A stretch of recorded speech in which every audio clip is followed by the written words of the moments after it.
Good morning students, class 12 कैसे हैं आप सब। I hope you all are well. और कल मैंने आप लोगों को एक वीडियो सेंड किया है पोयम का, जिसमें कवि परिचय है गजानन माधव मुक्तिबोध का और कविता का नाम है सहर्ष स्वीकारा है। तो उसे थोड़ा ध्यान से सुनिएगा और समझिएगा। और आज हम पढ़ने जा रहे हैं एक और कविता शमशेर बहादुर सिंह की उषा। कविता का नाम है उषा। उषा का मतलब क्या होता है? उषा का शाब्दिक अर्थ है भोर, प्रातः काल। लेकिन कविता पढ़ने से पहले हम लोग जो है शमशेर बहादुर सिंह जो कवि हैं उनके बारे में हम पढ़ेंगे। तो कवि जो है शमशेर बहादुर सिंह, उनका जन्म 13 जनवरी सन 1911 को देहरादून उत्तर प्रदेश, जो कि अब उत्तराखंड में है, वहां हुआ था। इनके द्वारा जो प्रकाशित रचनाएं हैं, कुछ कविताएं, कुछ और कविताएं, चुका भी हूं नहीं मैं, इतने पास अपने बात बोलेगी काल तुझसे, काल तुझसे होड़ है मेरी, उर्दू हिंदी कोश का संपादन। और इन्होंने जो सम्मान प्राप्त किए हैं, इन्हें सम्मानित किया गया था, वो कौन से पुरस्कार थे? साहित्य अकादमी तथा कबीर सम्मान सहित अनेक पुरस्कारों से सम्मानित किया गया था इन्हें। इनका निधन सन 1993 दिल्ली में हुआ था। पाठ उषा जो है, कविता उषा, उसके बारे में अब हम जानेंगे कवि ने उसमें क्या बताया गया है। प्रस्तुत कविता उषा सूर्योदय के ठीक पहले के पल पल परिवर्तित प्रकृति का शब्द चित्र है। यानी कि जो उषा कविता है, सूर्योदय जब होने वाला होता है, यानी कि सूरज जब उगने वाला होता है, उससे ठीक पहले जो प्रकृति में एक एक क्षण में, पल पल में जो बदलाव आते हैं, उसका जो शब्द चित्र है। शब्द चित्र का मतलब होता है जो कवि ने देखा उसको शब्दों के माध्यम से व्यक्त किया। कवि ने प्रकृति की गति को शब्दों में बांधने का अद्भुत प्रयास किया है। कवि भोर के आसमान के मूक दृष्टा नहीं है।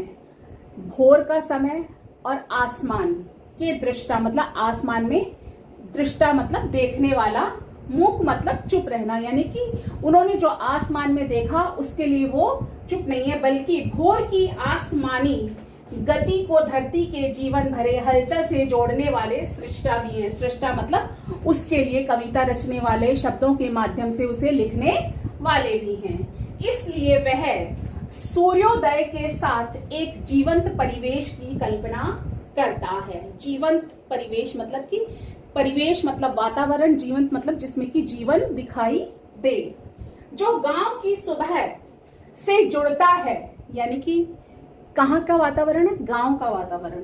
वहां सिल है। सिल मतलब जिस पर कि गांव की औरतें रसोई में मसाला पीसती हैं, चटनी बनाई जाती है। राख से लिपा हुआ चौका, जो उनका चौका मतलब जहां पर वो खाना बनाने का स्थान है, वो राख से लिपा हुआ, यानी कि पोछा उस पे लगा हुआ होता है। और सलेट की कालीमा पर चाक से रंग मलते अदृश्य बच्चों के नन्हे हाथ। यानी कवि ने कल्पना की है वहां की कि सलेट की कालीमा, यानी सलेट जो है काले रंग की होती है, और चौक से नन्हे नन्हे हाथ जो है उस पर रंग मल रहे हैं। यानी कि एक अदृश्य कल्पना कवि ने की है इस बारे में।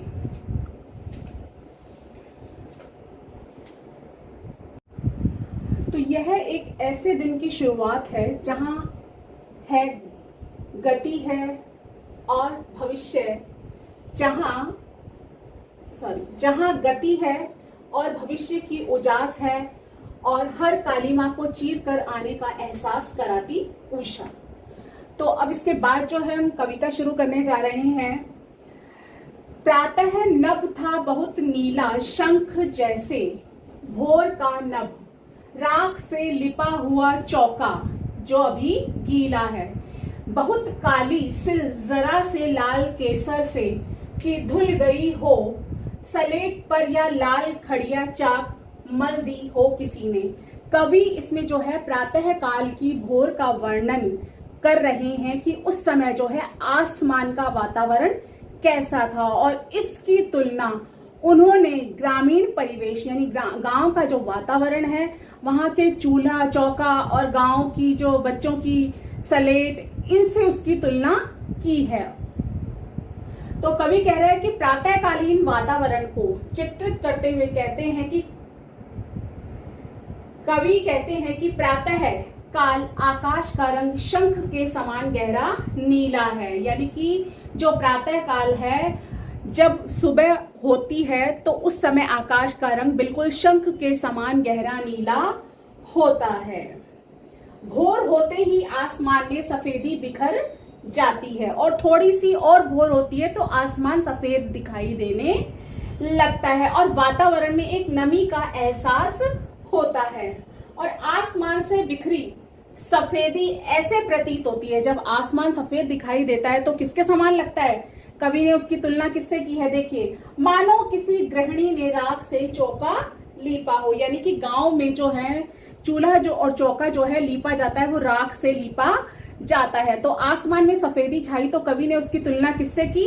कि राख से लिपे हुए चौके और चूल्हे से की। राख से लिपे चौके की तरह स्वच्छ और निर्मल दिखाई दे रहा है। जब राख से चूल्हा और चौका लीपा जाता है तो बिल्कुल साफ और सुंदर दिखाई देता है। तो आसमान भी उस समय ऐसा ही प्रतीत हो रहा था। भोर के समय सूर्योदय की लालिमा से आकाश काले और लाल रंग से भर गया, और थोड़ी और भोर हुई, जब सूरज उगा तो उसकी लालिमा से आकाश क्या है? काले रंग का था कुछ। तो काला और लाल रंग जो है, सूरज की जो किरणों की लालिमा है, दोनों आपस में मिल गई, और मानो ऐसा प्रतीत हो रहा था कि सलेट की कालीमा पर किसी ने लाल खड़िया मल दी हो। लाल खड़िया से मतलब है एक केसर आता है, केसर का फूल होता है, जिससे लाल रंग की खड़िया यानी कि लिखने वाली चौक बनाई जाती है।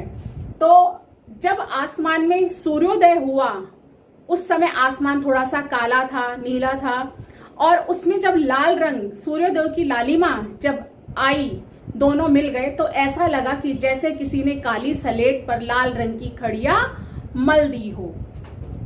अर्थात कवि कहना चाहता है कि अगले ही क्षण आकाश में उषा की लालिमा स्पष्ट दिखाई देने लगती है।